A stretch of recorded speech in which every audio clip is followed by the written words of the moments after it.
who would win in a 2v1 match? Shida and Matsuyama versus Viktor Axelsen. $1 million on the line. Who would win? To be honest, I think I would win. I'm Viktor Axelsen. What's your name? Vega. Vega. Vega is joining us. So we're going to talk about business, how it works in and out of badminton. Tell me a little bit about some of the businesses that you're involved with. That's very important, and especially with athletes who make their own brand and all the kind of thing that you have, lawyers and advisors who make sure that you are protected. Do you find people often negotiating with you 100% all the time, or they just go, this is Victor's price, Victor's price? So you're a finance bro now. One of the common questions I get, CK, how are you working in some of these biggest tournaments in the world within badminton? So my answer to that would be, who's going to be our first big guest?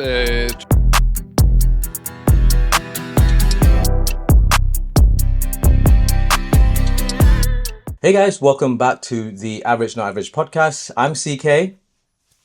I'm Viktor Axelsen. What's your name? Vega. Vega. Vega is joining us. Yeah. Vega is joining us here for the start of the podcast this week. So she's our guest. First time on the podcast. First time on the podcast. She was very, very, very interested in what I was doing today, and we have actually Vega was supposed to be in preschool today, but we took a little bit of a relaxing day today. So a podcast day, you can call it. Yeah, so I think if it's for me, I would also choose podcast rather than preschool. Yeah, us too. Too. Okay, so I mean, just talking about school, what does school looks like? Like, does that mean she has to go very early in the day, or? Yeah, we usually go in the morning, right, Vega? And how do we get to school? Do we drive?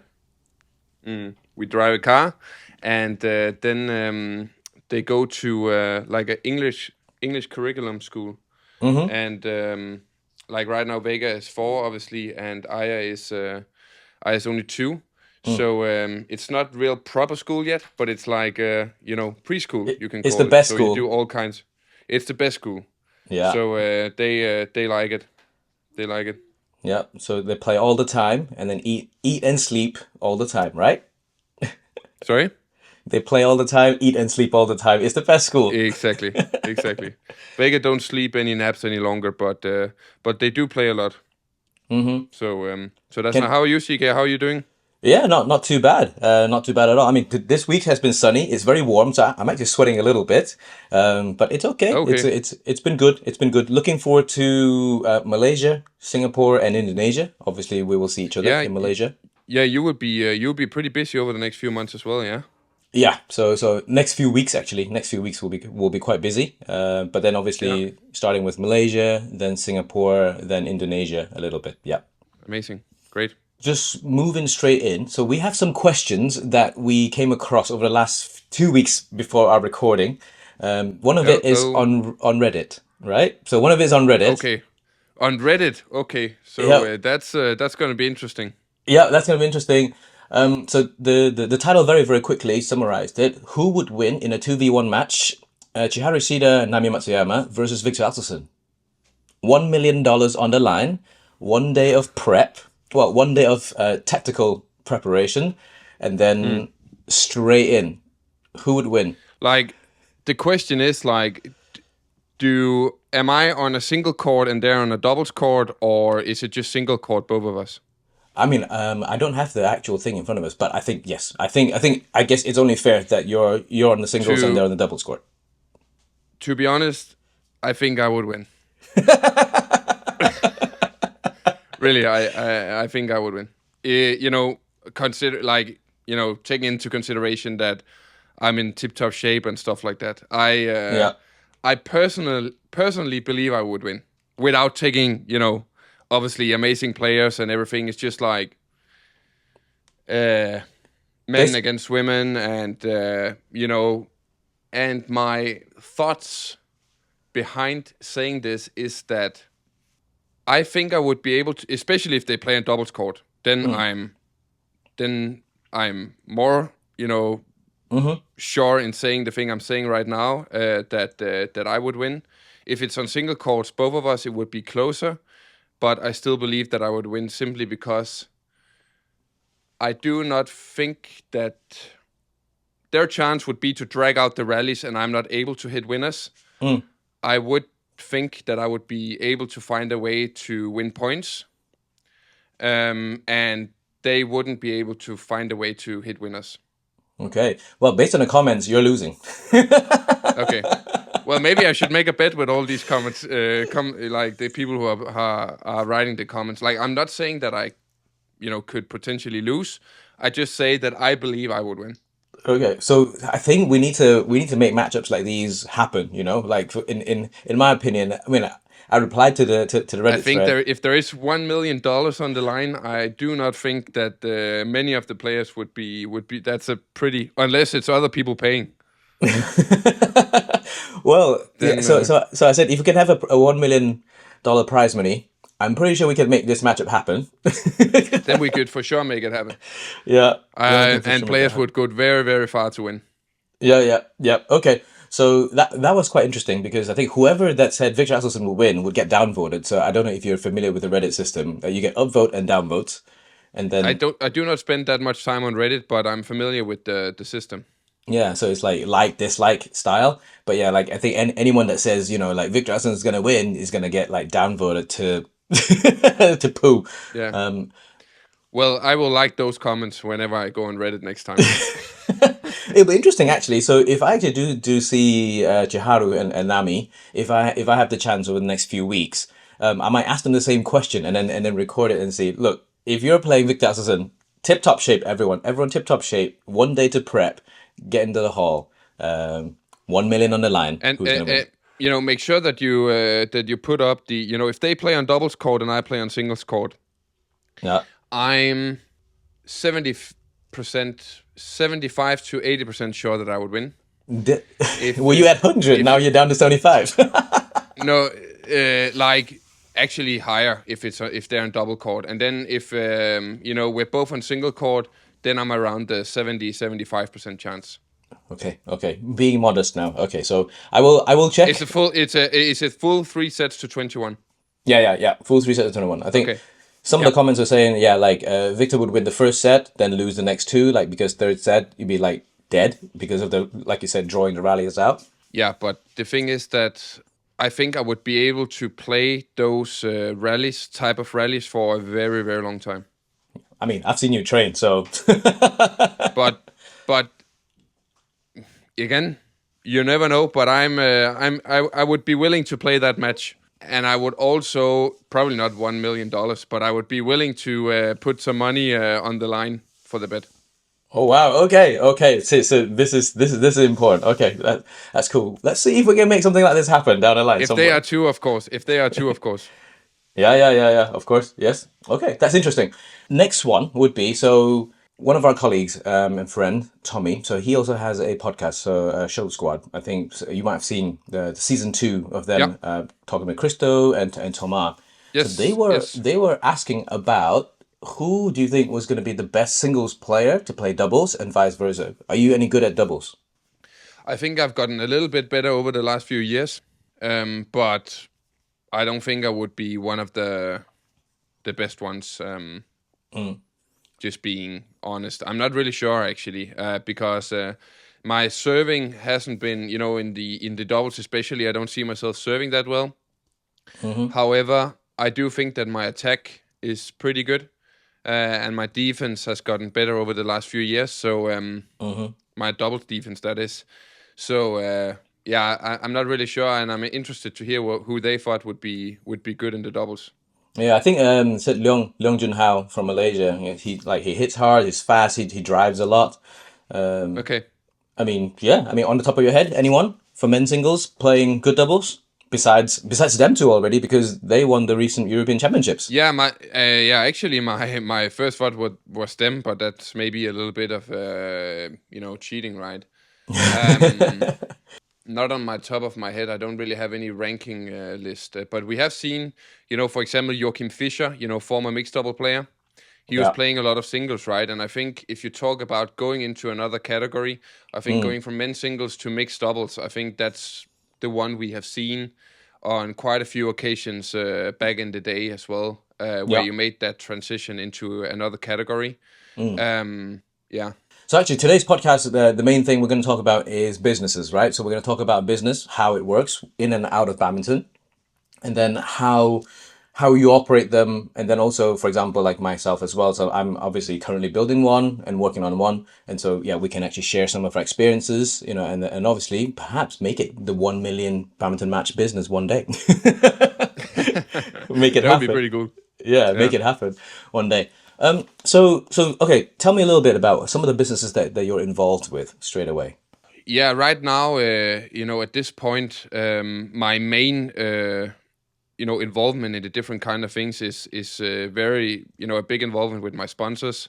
And in the past, we have tried, different stuff as well. We tried with VA Health, then COVID came, so that was a little bit unfortunate. And then, I'm just working very closely with my sponsors. And then actually, the main thing for me is seeing myself like the VA brand as the main business I'm driving. Everything I do is with that in mind, that I want to, do better for the VA brand. So very, very many years ago, my dad has been a big factor in building my brand as well. He's also my manager, as you know. And a good example was back in the day where we started to do like souvenirs on, the VA. We made the VA logo, and we made like small souvenirs, like mini T-shirts. There was a lot of fans coming up and asking for T-shirts, and I, obviously couldn't give away all the time. So my dad came up with the idea to make these small mini T-shirts I could give away. And that was sort of the first time I tried to, dip my toes in business when it came to anything else that being on court. And now with the Yonex VA line also, there's some involvement there. And with my sponsors, I do a lot of work, even though it's not my business per se, but I still have quite a bit, involvement when it comes to like promoting, their brand and together with me. So yeah, that's on top of my head, my thoughts about that. Okay, so in terms of footballers, so in terms of the sporting world, a lot of footballers, so like soccer, wherever you are in the world that's listening, a lot of them are discussed about image rights. So image rights is a big thing. So for example, like NFL, and I think recently in the United States, like even Division 1 college athletes, they actually now have a say commercially in the image rights. Does that happen in badminton? Who owns your image rights? Do you own them or? I do that myself. Like I have lawyers and all that kind of thing to also in terms of my my own VA brand. Like obviously now with Yonex they have the rights to use it and all that, but in the past it was me who owned that. So that's very important, and especially with athletes who make their own brand and all that kind of thing, that you have lawyers and advisors who make sure that you are protected. Also with my name and all that kind of thing, so other people can't use it to promote different stuff and use your images and stuff. Obviously, you can't really. There will be photos around the place, and especially on social media, where they use it without the right to do so. And actually, I have been in one court case against a betting firm who used pictures of different athletes. Oh wow! And we won that case. Where was that? And that was last year or 2 years ago. Okay, which So country? Because obviously different countries have different jurisdictions and different rules now. yeah,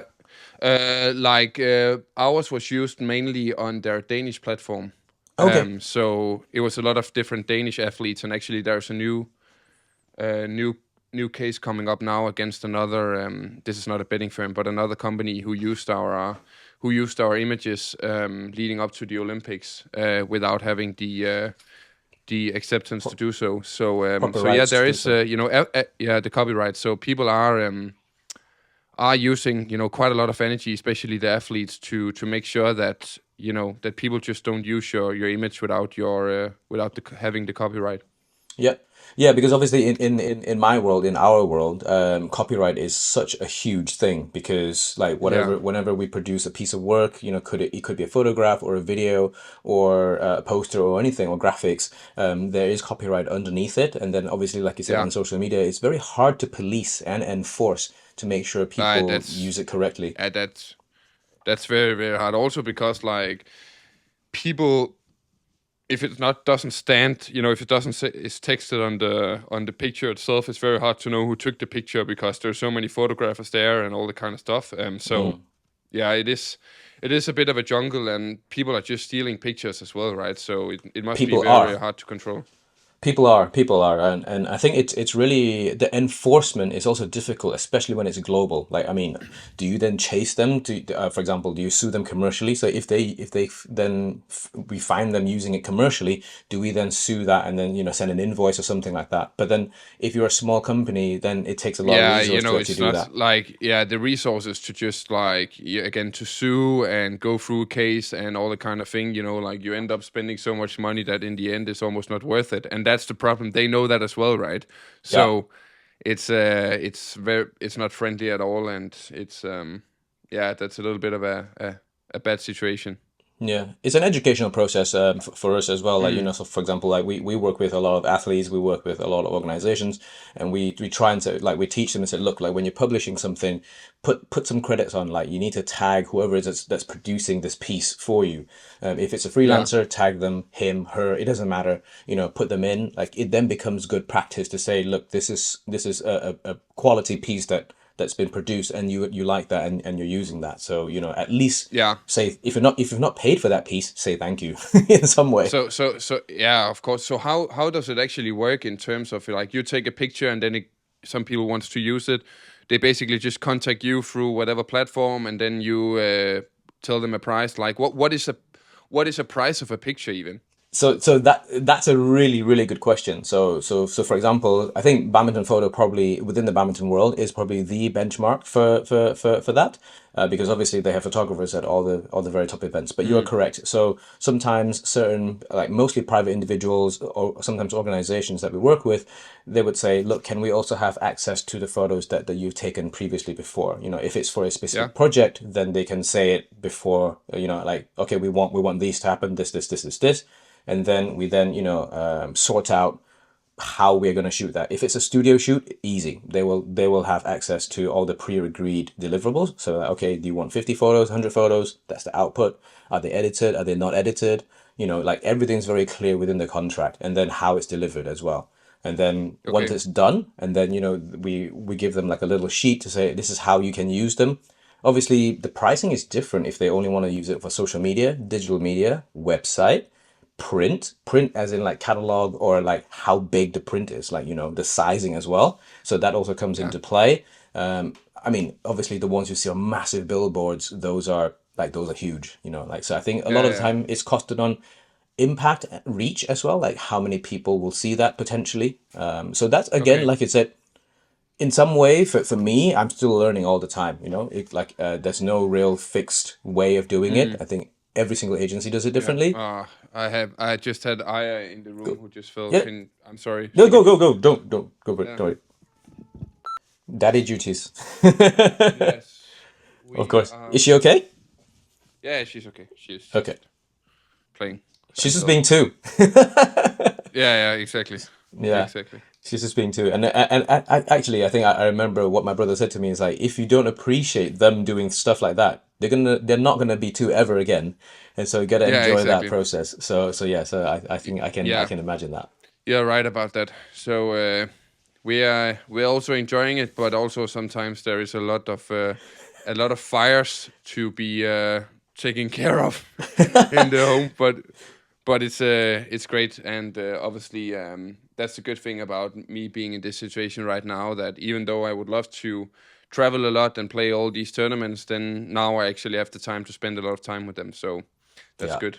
It's a But plus. That but yeah, is a big yeah, plus. it is. But sorry, I was just or No, no. interrupting you there. But so it's funny because it's basically the same. Like if somebody takes contact to an influencer or something like that, it also depends on like how long is the video they want to shoot? Like, is it just a story, or is it like a profile grid, post and stuff like that? So Yes. the price will be set accordingly, depending on how big an impact Yeah. will the content have, right? So it's Yeah.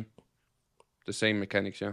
Okay. So if, for example, if someone comes to you, so say if they want to make a short little advertisement, like advertising, right? Mm. So if they want you to be in it, they come through, and I'm assuming your dad will then answer with these questions. Where's it coming from? How long? What platforms? Who's showing it? Yeah, it depends on what kind of contract it is. If it's just a one-time, Instagram content shoot, then it's one thing. If it's like more of a bigger thing where you need to do several posts and several stories over a given period, Mm. and maybe they can use your images and on their website and stuff like that, then it's a different kind of Okay. thing. So again, it really depends, and it's pretty hard to price sometimes because it's hard to put a price on. Obviously, there is some benchmarks you can use and what Yeah. other people are charging, and you can read up on it online. But I've always been saying quite a bit no to like smaller engagements like that because simply I wanted to prioritize differently. And Mm-hmm. even though it's a small thing, it can end up taking a lot of time. Yeah. So I've been really trying to focus on being very, very good with my bigger Mm. sponsorships Mm. rather than doing A lot of a the smaller low thousand. ones. Yeah, because I also believe that if you do so many smaller ones and you continue to just do like advertisement, um, I also feel like it's not the right way for me to build my brand because it Yep. becomes a little bit too accessible in some way, if you know what I mean. Yep. Yep. I think yep. You have to price it accordingly. So, for example, Yeah, you have to find a like balance, right? So, yeah, yeah, yeah, yeah. I think yeah, yeah, same for us as well. Like it's learning through must be, yeah. experience. A lot of it is learning through experience. Like you said, we can actually read on what's online, but then there's not a lot of guidance in terms of badminton. So, for example, even within like as a sport, but you have different categories. You have the Formula Ones, the footballs, the basketballs, and they're all in different pricing range. And so badminton is quite a unique one where yeah, there's not a lot of guidance on, and sometimes you have to go and try and make the market up. Like we call it, I mean, I call it making up the market. And then you test Yeah. the waters and go, this is what I think is right. What do you think? And then they will either Mm. go yes, no, negotiate. Do you find people often negotiating with you 100% all the time, or they just go, this is Victor's price, Victor's price? There's always some negotiation going on. Yeah, I've always been again, I put my price on what I believe is fair. And then Mm, obviously, as I say, there is always, some negotiations going on, but I'd rather say no, 5, 10 times and then wait for the right partner. yeah.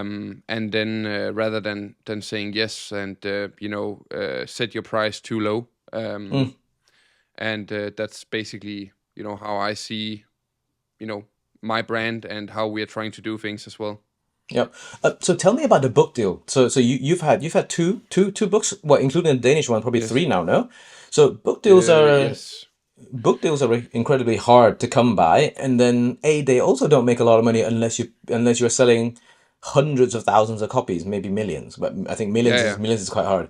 So tell me how does that come about, and how is it structured? Because is it the publisher that takes most, or is it you that takes most, or is it the yeah? To be honest, on the book deals itself, I'm not at all sure about even what I made or stuff like that. I just know that this is not something. It's not something I did to make money at all. It was more to like put it out there. It would be fun to have in the future. It's great for your own promotion and your own True. branding and stuff like that. So it wasn't bad, but it's obviously everybody has to make money. And Nikolai Albrechtsen, my good friend, who has been the author on the books as well, Mm, together with me. It was a big prioritization for me that he was paid for his time, and that's basically the only thing I know. I couldn't tell you how much I made on those books as well. I just know that it wasn't really important in that case. It was more about getting it out there and telling my story. And mm-hmm. obviously, when after the Olympics, there was even more interest. So we did, one with a new chapter where we got the Olympics included and stuff like that, Yes. and the Mind of a Champion book, which is now available on Amazon, by the way. Small plugin. They have done quite okay in Denmark. Okay, yeah, because so I had the English version. Mm, I was actually quite surprised how big physically the book was, because normally it's mm, the usual standard is a A5 or B5 size, and then you can then make it thicker. But then I was actually quite surprised at how big the book was. And then again, I think yeah. we go back to it a little bit about image rights, because inside you have photos from a lot of different photographers. Did you have to go to them, or the publishing company has to go to them and say, look, we're going to publish these, and we want Yeah, to use you these have photos? to. Yeah, you have to go through, all these copyrights and who took the photos and is it okay we use them, all the kind of thing. How much to pay, And stuff like that? yeah, and luckily that's that wasn't my work. Okay. I yeah, so but all that needs to be 100% set in stone, obviously, before you use anything. So this one, just maybe just putting you on the spot a little bit. How much have you paid someone for a photo, or how much someone has paid you for a photo? Five But figures? that's the problem for me, that I have absolutely no idea, because I don't take care of anything of this myself. Like when it comes to, for Operations day example, to this with the day. books and operations day to day with books and negotiating with the people who took the photos. Your dad does I it. just, yeah, my dad has taken care of everything, because from day one, the most important thing for me has been to put my full focus on badminton. Yep. And I don't have the mental capacity or time or energy to go through all these negotiations. Mm-hmm. Like the big decisions, is obviously landing on my table. It's like, this is the offer, or this is what we should pay to do this and this and this. Is it something Yeah. you're willing to invest in, or is it something that you think is fair? And then we go ahead. But Yeah. all those day-to-day operations, that's my dad and my team. Like, I have a board Mm. where all the big decisions are made with lawyers and accountant and everything. So Mm. all big decisions are going through a lot of different people before we Mm. take the initial big decision. Amazing. Okay. So let's talk about some of the biggest sponsors that you have at the moment, like HELM, right? So they're on the Mm. centerpiece of the shirt. So, and they're a petrochemical company, which is not very standardly related to badminton. How did they come about? Yeah, they have all kinds of different operations. They do a lot of different stuff. They have a lot of companies underneath them, Mm. and this deal was through an agency called Sport 5, Mm-hmm. which is based in Germany. Mm. And we had a good conversation with them, and Helm was showing interest. They obviously, Asia is a big market for them, and 100%. then the talks went through there, and I met Stefan Schnabel, who is the CEO of the company, a family-owned company, which is very, very, the same values as me, working with family. And Mm. we met in Denmark and had a very, very good talk. And I got, I really want to know about the companies I'm working with. So, for example, now when we speak, we can talk about it and how it came into to Mm. work. And it's important for me that I'm close to the people I work with. Yeah. So now we have a super good, a super good cooperation, where the big thing as well is obviously, playing with the Helm logo on my shirt, but also Yeah. doing events, especially in China. We've had some successful events, and we're having one coming up this year as well, like soon. Mm. Mm-hmm. When you're in Malaysia, I will have my Helm event, and you're welcome to come and see Oh, how it is if you want. yeah, yeah. Um, I would come. yeah, yeah. So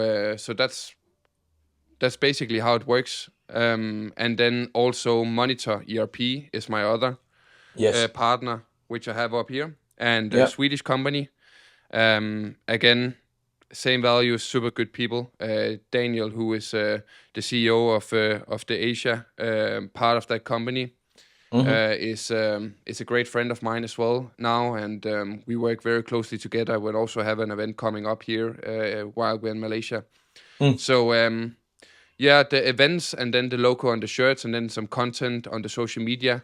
That's Mm. basically what the main focus is. And then if for all the people who are working in the companies, if I can be a motivation for them, or we can meet and have some fun events, that's another Mm-hmm. thing which is very important for me. Okay, so obviously this episode will come out, I believe, during that week, Malaysia Masters. Oh no, not actually Malaysia Masters. It was actually the week after. So at this during the Singapore Open side. Can you tell us Yep. about what you're going to be doing? So, like for example, obviously you'll be activations, right? So they will need to use you as an activation within the sponsorship clause. How many of those do you need to do a year per brand? I guess from your side. That that depends on the contracts you have. Like some of them is 2 or 3. Like I'm also the global ambassador for HSBC, right? And Yep. we also have activations. Like and it's all like different time wise. It can be 2 where it's like 2 to 4 hours, or it can be 5 to 8 with a 30, which is a 30-minute activation. It all Yep. depends on the wishes and the what the brands want to do and what the partners want to do. And Mm-hmm. obviously every partnership is different. So it can be structured like depending on the situation and what the partners find you know Mm. usable. Okay. And then so thinking about negotiations, so obviously we've heard stories about like say footballers, they have outrageous demands or like pop stars, when they're doing concerts, they have like, I need 12 bottles of this specific water and I need this flower in my changing room, whatever. Or footballers like I want that car park, like it has to be that, or I need 2 tickets every single night, every single time we play. Do you have those? Have you heard of those? Not naming names or anything. Do you have any, or have you Uh, heard of any outrageous demands?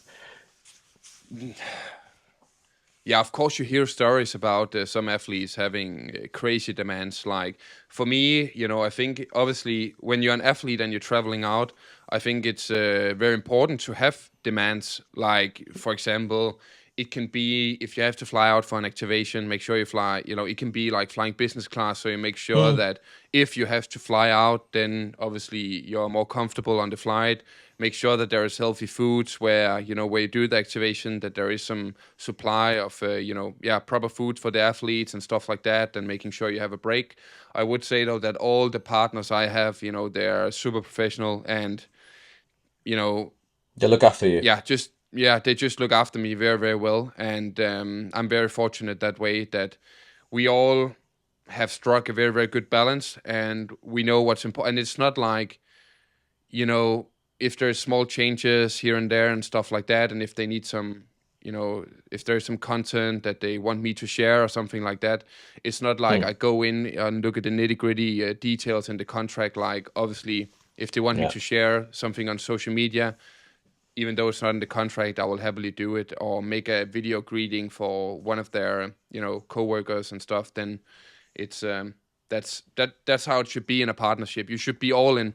And that's also why I have decided to not take on like 10, 15 Mm, partnerships, but rather focus on smaller, very, very serious ones, because mm. I want to be 120% professional when I go into a Committed. partnership.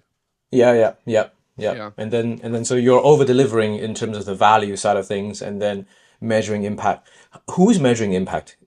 Is so someone within Like the company, within your company, is measuring impact. yeah, both. I get, like, obviously the companies are looking to see, like, does it have an impact? When we're working with Victor, also Mm, we are working with like a third party company to actually go into the details about like how many people are watching my matches, if the mm, brand is on the front of my shirt, like how many eyeballs do we have, and how many people mm. are seeing on the are seeing the brand, and what is Yeah, that worth, and all that kind of thing.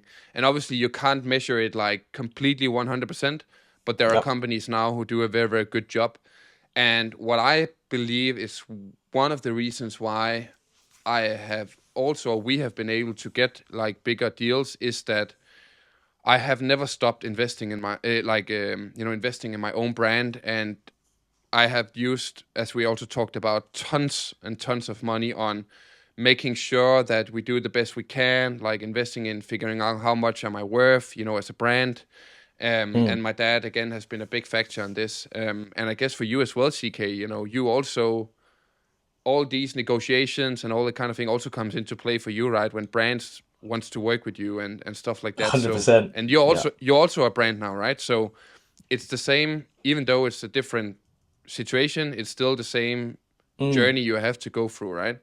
Yeah, so similar to you, we also have two sides of the brand. So for example, the CKU on the online social media side. So that's the personal side of the brand, and then we have the professional side, which is where we create Mm. essentially many people think of us as an agency, right? Because we create content for brands, for organizations, for people, for teams. And so there's Yeah. two different sides of it, and like you said, the negotiations goes on all the time, like so obviously, yeah, you can have a set of deliverables, and then you put your cost ins, and they would go, okay, can we have more of this? Can we have less of that? And again, it's learning how to navigate this, and obviously for me, I'm fairly, I guess, new into this world, within the badminton media world, quite new, like 2 3 years in. Mm. So yeah, so learning all the time, and again, because obviously, like you do, operate globally.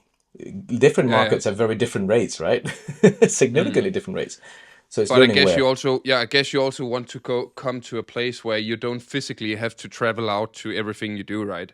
Like, Yes, because even yes, though it's important, but at some point during your career, you also want to have people who can take some, yeah, responsibility from you, and then so you can stay back and making sure that yeah, everything goes as planned, right? So I yeah. guess So that's the yeah, dream, no? yeah. We already have a day-to-day team that's working on different projects. So for example, actually for Malaysia, Singapore, and Indonesia, for the first time in a very long time, we're not covering a tournament. Like I'm not there to cover Yeah. a tournament. I'm there to see people. I'm there to learn new things. I'm there to have meetings with a lot of our very important partners. So it's just sometimes we just need to take a little break. And again, Mm. you can also say that this is also like an investment process in the business, like us taking time and spending money, traveling a long way to go see Yeah, you people. you you have to, in order to make more money, you also have to use money You on gotta your spend own money to brand. make money. Like, yeah, you really do. And that's what I believe some people are forgetting sometimes, right? That you really have to, especially when early in your career, you really have to invest in, and also as a businessman, I guess you have to invest in your company, the social media presence, all the kind of thing, the marketing. It's not cheap, and I can imagine that it is a bit Yeah, but stressful at times, but one day it will hopefully be worth it, right? Yep, and it is stressful, but it's also super fun because like so if you're working with great people, so I've been very lucky to be able to work with elite, excellent people, in my opinion. And so every day is more like a new challenge day. Like how can we solve Yeah, this? Like if we're going into a negotiations, like we come up with ideas, we come up with strategy. You could have a strategy, and then you're going into it, and then if you come off it and you go, oh, that didn't go very well. How can we do it better next time round? Because yeah, obviously you're gonna see yeah, them, right? And within yeah, the business role, in my opinion, everyone knows everyone. Like, like within badminton, I think actually at the very, very top, I always say there's only like 50 people at the very, very top, and, yeah, and yeah, they're all the same people and everyone's been in there for the last 20, 30 years. And so, yeah, you're always going to come across them. And so one way or another, yeah, you're going to yeah, be seeing them. exactly. But then, so one more thing that I want to get into as well. So, what types of different businesses, so besides your sponsors, would you be looking to work on? So, or you're already in, like what types of businesses that Um, you are working on? So for me, I'll yeah, start. So me, obviously yeah, you media. start. You start. I'm interested to hear what you're doing. The media one is the first one, but then obviously, like you said, the CKU brand it itself is also a brand. So for example, like brands come to me very often in time to say, hey CK, we know you have this audience. So for example, like every month we average like 1 million views on YouTube, and then another 1 point something over on Instagram. So people know there's an audience, right? And then equipment brands sometimes they come on and said, hey, can you help us promote this stuff? Like you, 99% of the time, I say no to a lot of brands because Mm. sometimes it's difficult. The personal side of that is, yeah, they know we have an audience. They know that they can use that commercially. How do we then actually activate that? On the professional Yeah. side, it's how can we help brands activate and promote and market themselves in a different way. So yeah, Mm. so it's a media is probably my sector at the moment. But within our company, Yeah, we also nice. have like physical stuff. So obviously, there's posters that we from photos and prints that we make. Yeah, that also goes on. So we do have a little bit of physical products as well. Yeah, that's very, very cool. I like how and I think it's good that you You have the the main company, and then underneath you can do some different stuff, and you can go out to different fields as well if you want to, and grow the company. That's pretty cool. Yeah. Like for me myself, like obviously right now badminton is the main focus still. I'm still active, Yeah. and then but when you are in your 30s and you're an athlete, you of course think about like what do you want to spend your time on after your career. I'm for sure gonna be involved in in the sporting world, and hopefully also together with my partners I'm working with now in terms of just promoting the brands I'm working with, and also the sports itself. Like obviously with Yonex, as we talked about, and the Yeah. different my different partnerships. Yeah. So hopefully I will still be working with them once I'm retired. Mm-hmm. Actually, also, I have recently started a business together with a friend called Rasmus, who is coming from the investment world. Mm-hmm. And for me, early in my career when I started to earn money, like obviously as an athlete, you know that the amount of money you make as an athlete, you have to take it very seriously, because once you stop, it's not given that you're gonna, earn the same Make the amount same. of money. Yeah. Yeah. Yeah. So in investing and taking good care of your money comes into play. Yeah. And I've been fortunate to be very good friends with Rasmus for many years. So Mm. so he's helping me with all my investments, and now we started our business, Kvist and Axelsen it's called, and Mm-hmm. he has coded a system, in terms of investing, where you can take a very holistic approach to investing. It sounds a little bit, but obviously, you have your own company, which is like you have a lot of you have invested some money in that, and that is worth something. Maybe you have some stocks and bonds, and maybe you have some collectibles like art or Mm. wine or whatever. Watches for me, like I'm a watch Mm. collector, right? Mm-hmm. So to analyze this entire thing and make sure that the athletes they invest, in a good balanced way, and Mm-hmm. that you take care of the risk, so you grow your money steadily without making big mistakes over time. That's one thing that I think is very important for the athletes, and something I also want to work with. Mm. Also thoughts about like the sports management part of things. I think that's Yes. also very interesting, Yeah. and I can't rule that out as well. Mm. But yeah, so basically being in the sport, and then when it comes to investing and making sure that athletes they or people with money being able to invest, that they don't uh, you know that they don't pay crazy amount of fees with and not grow their money and taking a lot of risk. That's something I feel like it's very important, and I want to also help athletes and people with. So Yeah. that's basically in terms of business side of things that I'm thinking a lot on right now. So you're a finance bro now. No, I'm not a finance bro, but basically, I'm Rasmus is the clever guy in this setup. Basically, I know that there is a lot of of course athletes I know, but there's a lot of people in my network who you know who would probably think this is interesting as well. And as I said, my Mm. entire net worth is managed through Rasmus and his way of doing it. So Mm. I really have skin in the game, and it feels very transparent to say that hey, um, I'm doing the exact same thing here that Yeah. that we're doing. Mm. Yeah, You're so that's committed. also, yeah, it's exciting to also dip your toes in different fields, and it's a big world out there, and to use your experience, and luckily all the good people we have around us, many opportunities Mm. come, right? So you can never rule out what you're going to do. Maybe you will have a chance coming up to work full Yeah. time for a brand or whatever. You never know, right? Yeah, so actually on my notes here, like I have one line here.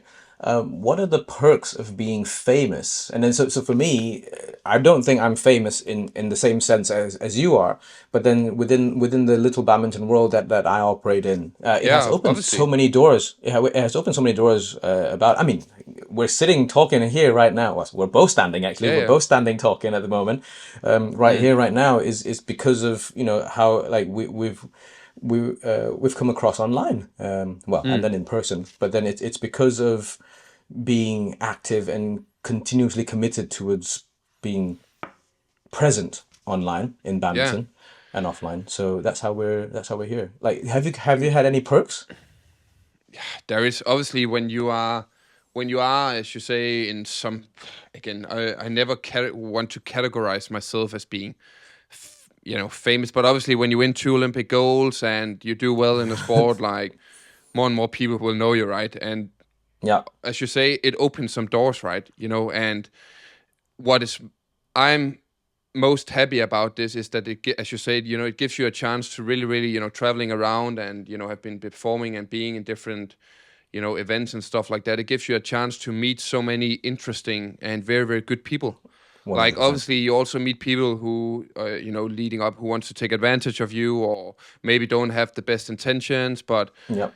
during your career, you will also learn how to sniff out when people maybe are not Yeah, the yeah, yeah, best yeah. the best people, right? And I think Yeah. what I'm most fortunate, where I feel most fortunate, is that, as you say, meeting so many good people, interesting people, where you can learn a lot and you can broaden your horizon a bit. Yeah. So the network you get through being an athlete and performing on the big stage is amazing, and it's not something I take for granted. And it's very, very important how you treat other people. That's the only thing I can say, that Mm. your trust and your the way you treat other people is very, very important in life and business. Yeah, I completely agree actually. I think there's no right or wrong way No, no, no. about going through it. But then it's like you said, treating people the right way. I always believe in treating people how you want to be treated, Yeah. and I think that's like the minimum standard for me. But then Mm. yes, I think it has opened a lot of opportunities, opened a lot of doors for me. And like you said, now you can also sniff some people who's trying to take advantage of what you Yeah, yeah, yeah. are or what your position brings. Mm. And yeah, and so you can sense that quite quickly actually, if you think about it, isn't it? Quite Yeah, quickly yeah. in your, especially in your Yeah, but position as it's well. yeah, but again, as you say, the world is smaller than ever before. We're standing here. I'm in Dubai, and you're back home, also in UK, right? So Yeah. it's uh, it's great that we, again have got the the connection, and we can stand here and talk about badminton, and people will listen to this, and it's amazing. It's an amazing time, even though obviously there is a lot of things going on around the world. It's still an amazing time to be an athlete or content creator or doing business just in general. Mm. It's There are so many opportunities, and you can do whatever you want if you do it, with your full focus and heart in it. And Yeah. that's amazing to see. And I love to see people like you also, CK, doing so well with the media stuff and coming in a sport like badminton and doing something new and good. I think that's very important as well. And full credit to you for that. That's very good job.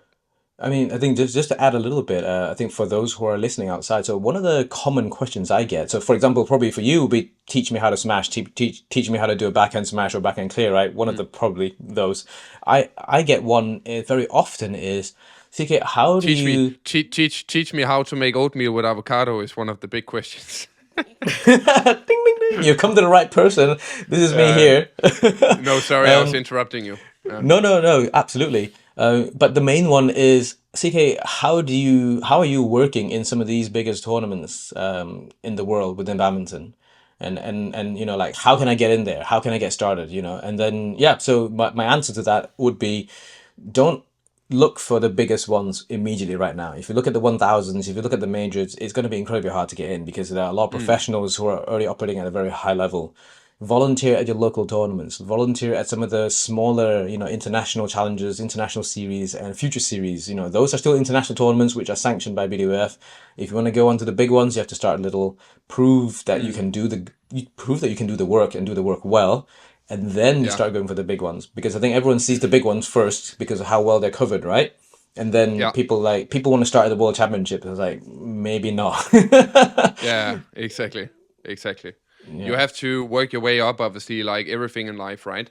Mm. And that's also the beauty of it. And it's such a cliche, but the journey is often where the big lessons are. It wouldn't be fun just to step in on the big scene as well, in your case, I guess, right? No, First no. of all, you wouldn't have any experience and know how to deal with it. Yeah. And that's just how it is. You have to work your way up. You have to, get in and one step at a time, and no matter Yeah. what you do. And that's also the beauty Yeah. of it.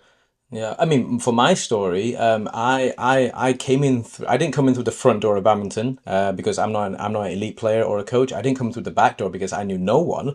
I came in through the Yeah. side door, Like Yonex UK, they brought me in through the All England. But then obviously at that time, I'm not a known media person, so they were like, "Who's this?" No, no. Like he can't come. And actually, it took me over 18 months, actually about 2 years before I was actually let onto the field of play. The first field Yeah. of play that I've ever went on was actually Copenhagen World Championships. So that took me more than 18 months before I was able to shoot on the field of play. And so sometimes Yeah. they say you have to earn your stripes, and I really believe in that process because I think if I was let on the first day, I wouldn't know what to do. B, I probably might not have appreciated that. You Yeah, know. yeah, yeah, for sure. That I 100%. So I really agree with what you're saying. But I also want to bring on, so this one, another story that we can share with some of the viewers and listeners is if you don't ask, you don't get. So Mm. how you and Roman came together. I mean, I would say I know that story Yeah. because Roman told me, but you can tell that side of the story. Like, to be honest, he had been texting me so many times on social media, and I was just thinking, there are so many people who are texting, and there are so many people who believe that they can do this and this and this, and you can't go through all the time. And then, I, answered him back one day on Twitter, I think it was probably, and I say, listen, Ram, we're gonna try it out. We can see how it is. You can edit a bit here and there, and then, yeah, now we're working together, right? So. Yeah, yeah, So yeah, basically, absolutely. by him being a little bit of a pain in the ass, we started working together. So, but no, all jokes aside, again, why not just ask, right? It's Ask you professionally, ask the politely. Yep. yeah, ask politely, and obviously you should be able to take a no as well. Like, 100. don't come, don't have absolutely no sense of situation, but. Just go for it, ask and see, if there is an opportunity, humbly ask, as you say, and then maybe you're lucky, Yeah. or maybe you get an opportunity which you wouldn't have got because if you're just quiet and You don't ask, you don't you don't, get. yeah, if you don't believe in yourself, then you don't get the opportunities. And that's very, very important to have that self-belief and put Yep. in the work. So, so you get the opportunities, you get what you put in. And that's 100%. very important. And I think also you just touched about self-belief. So this one we have a little story internally with our team. So I always tell my team and anyone who I work with on at tournaments. So for example, if you ever see a content that's posted that's either from my own channels or managed by us, I will always be the first one to go and like it. Yeah, If you're yeah. posting stuff that you're not liking and you don't believe in yourself, who's gonna like it Yeah, for you? yeah. Yeah. Yeah, So you're totally you right. you always Yeah, find yeah. me liking my own stuff, and then that's a little thing that I did. It's like a little Yeah, thing. that's pretty good. I don't like my own stuff that often, so I should probably start doing that, CK. Thanks for the tip. Yeah, and then yeah. So I think for anyone who's listening out there, young boy, young girl, doesn't matter. If you've got an idea that you want to do it, just ask, just go for it. If you're not in it, you can't win it, right? So you have to Yeah, ask. think big and start small. That's always a good idea. Yeah, think big, start small, take the right steps, and actually, if you don't know where to take the right steps, ask because more often than Mm, not, there'll be a lot of people who are willing to help.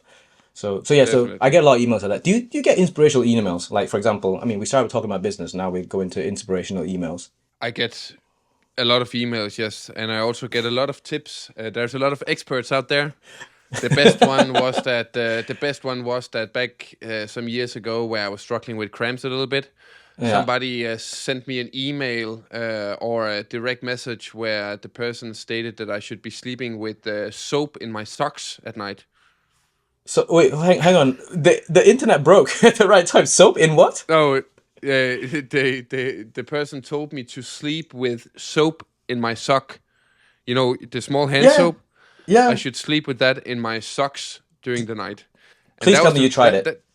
no, I didn't try it. No, but that was one of the more interesting emails I have received. Okay, okay. But then, do you ever reply to any of these? Yeah, I try to reply just like with my comments. I try to set some time during the day where I respond to the comments and show my support and my thankfulness for their time and their comment. The Mm-hmm. emails, like from time to time, I also really try to answer some of them, but I get Mm-hmm. quite a lot, and as you know, time is it's impossible to answer all of them. It is But I very. always read them. I always read them. Yeah. Same for me. I think like I And think my we email and the email on my Instagram is actually to my personal email. yeah, you see that. Like one of my emails just for Instagram, right? Yeah, yeah. So people can send me an email if they want to, and now I'm getting bombarded with emails probably, but it's yeah, but that's again, that's I feel like that's you should at least spend the time to go through it when you can, if some of them or whatever you can, because people are, they're following you, right? That's a big privilege, no matter how many followers you have. 100%. I think if people are giving you time, attention is the new currency, right? So if people are giving you time, I try and make sure that their time is valued. Like, and Yeah. then again, I try and reply to as many messages as I can. I think if I'm getting this many DMs and these many emails, you are gonna get Jesus. Like, I don't even know. Like, oh my God.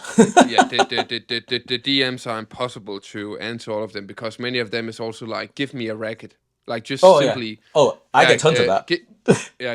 give me a racket, or please give me something, give. Yes. That's 50% of it, right? And then you get Yeah. so many nice ones and so many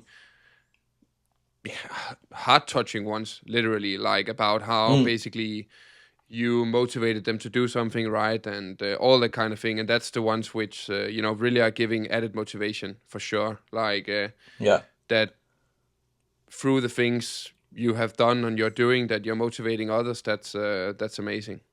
Yeah, absolutely. I think social media is a really powerful tool. Obviously, it is a business tool nowadays. I think that Yeah, adds a lot it's of value obviously. to businesses.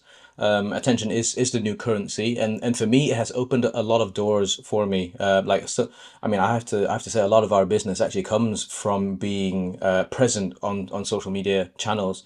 Like, they see the work that we do, and they like how we do it, and then so they're like, "Hey, can you help us do X, Y, and Z?" And we go, "Yeah, absolutely. Like, we can work together. We will find ways." Yeah. But then also like just helping fellow professionals as well. So like obviously you post a lot of stuff that help badminton players.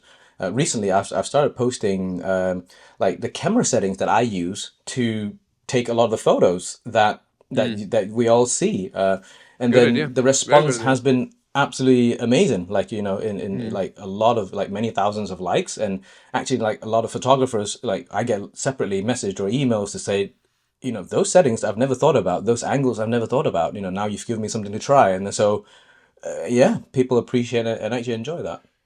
Yeah, it was funny because when you said that, like I remember back in 2015 or so, I went to New York. My sister was staying there back then for a 6 month period or something, and I went to New York, and we were walking, and we found a little cafe where we got something to eat, and we sat next to a guy who we didn't know, and he said like, "Oh, it's amazing you play badminton, and that you're so good, and you're." I can't remember what my ranking was back then, but I was doing okay.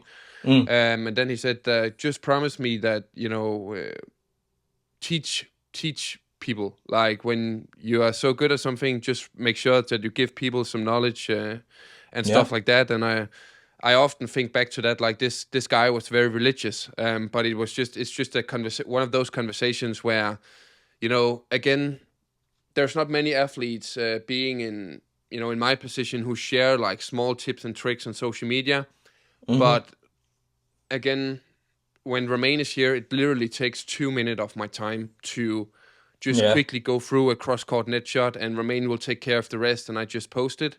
Yeah. Like, if it can help young players out there, and as you say, with your camera setting, obviously it takes more time for you to do that because you're editing yourself and everything, but again, that's all worth it. And it's And also a I will. skill set that you develop as well, right? Teaching people is a skill that is not easy to come by, and it needs a lot of Yeah, it practice. is. It is, and actually, also, it's a good exercise because you don't often think about how you do stuff. Because once you get to a certain level, you just do it, right? It's Yeah. just something you do automatically because you are. That's your work, and you do it every single day. Yeah. So also, it's a healthy exercise to go through it sometimes and explain it to the fans and to yourself even. Because that's always a good. It's always a good exercise. Yeah. And so I hope that the person you spoke to in New York, like, is somehow listening or watching to this, because 10 years He was down the pretty old, line, bro. He was yeah, pretty old. he, hopefully he still was. listening and watching somewhere. I really hope so as well. But he was probably in his 70s or something, right? So, but yeah, that would be. And I don't think he was the biggest badminton fan. But yeah, let's hope so. If not here, then up there. Yeah, anywhere, like watching, listening, it's okay. Yeah, Because yeah. it's a cool story. It's a cool story, and I think these little things, like in passing moments, it stays with us and it sticks with us because the people that we meet don't often sometimes have an immediate impact down the line, right? Like say you're building a business, it takes 5-10 years to make it. I mean, that must be a stat. Like 80% of businesses fail in the first 18 months or something. Yeah, yeah. And so building a business takes 5-10 years, and you need to. I think surviving is half the game. Like for me. Yeah, it is for sure. If you survive the first 2 years, then the statistic shows that you have a good chance of making it. So Let's go. Let's go. Jayo. Jayo. Jayo. So actually, one of our key questions, I think we're coming to about an hour, our user slot. Who's going to be our first big guest? Because you've got Vega. She's our first actual one already as a guest. I wouldn't say she was totally prepared to be a good guest yet, but we should. She did a cameo. We will be recording in Malaysia next time, right? So Yeah. like obviously Lo Kin Yu would be a good one, but he's not there, right? So No. But let's put it on me. I will try to get a good guest on, and Can we also that's get my a dad responsi- on? Can you get a dad on My as well? dad, my dad would be a very good guest, but he's not in Malaysia. But he will for sure be up for being on as well. Yeah, because I think it'll be interesting to hear his perspectives of like the day-to-day operations of actually trying to manage sure. trying to manage a brand who's internationally, globally famous. In that way. Like what are the tips and tricks, and also some horror stories. Like obviously we want to hear some horror stories that's actually come through. There's quite a bit of stories. But again, it all gives some experience and stuff, and I think you would have a good conversation as well, you two. But yeah, we need to have a guest on while we're in Malaysia for sure. Yeah. So I'll reach out to a few more, and then obviously we can reconvene. And looking forward to the next in-person one. And I think also talking about Romain, I think a lot of the podcast idea also came through from him. Initially, it wasn't an offline podcast, so I want to give him a lot of credit for getting us to this stage and actually in some way pushing both of us to actually commit and do it as well. Definitely. I think the ultimate idea is a live show. The ultimate idea is that would be cool. Yeah. But the logistics and the time required right now is just it's not doable because we also want to do it properly, right? Yeah. So but one day. Yeah, because I mean, I did think about it for a little bit. Where like in Malaysia, we could say we can go to like a little cafe, half a cafe, and then if we advertise it, we can say, look, we ticket it to like 20 people, or maybe I don't know 30, whatever, and then tops leave it at that. But yeah, let's try it. Let's plan it another time because I think we need more people on site to help us manage that process. We need our teams around us. Yeah, for sure. I totally agree. It would be funny to we can combine it with a little bit of a meet and greet. So 100%. I think that meet and greet, and then also we can take questions straight from the floor as well. And then like most interesting question win something. Yeah, exactly. Yeah. Let's try to arrange that. That would be fun. Yeah. Okay. Yeah. They might go. I mean, what color is your underwear today? Something like that. But it's okay. Yeah. That's. You can answer that question. Yeah, well, I'll need to check, but yeah. You probably have your own brand as well with a little jump smash on. Well, no, I was gonna say Calvin Klein. Oh yeah. Oh, I do have a piece of merch with a jump smash on. Yes. Oh, I should make that into underwear. I could, very easy. Yeah, you should. That's thanks the to the business idea. Business you can. Yeah. Yeah. I should put it back up. And you better get to work. Yeah, backed by Viktor Axelsen, or idea by Viktor Axelsen. Okay. Thank you so much for making time, Viktor. I really appreciate that. And it was a pleasure as always, we will my friend. see Thank you so very, much. very quickly in 2 weeks. Well, not 2 weeks, actually. Yes. Next week, when we're recording. Next week. See you next week. Yeah, okay. See you, my so friend. we'll cut.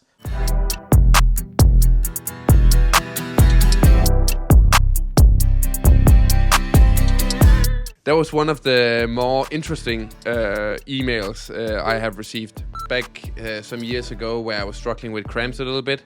Somebody sent me an email where the person stated that I should be sleeping with soap in my socks at night. Please tell me you tried it. No, I didn't try it, no.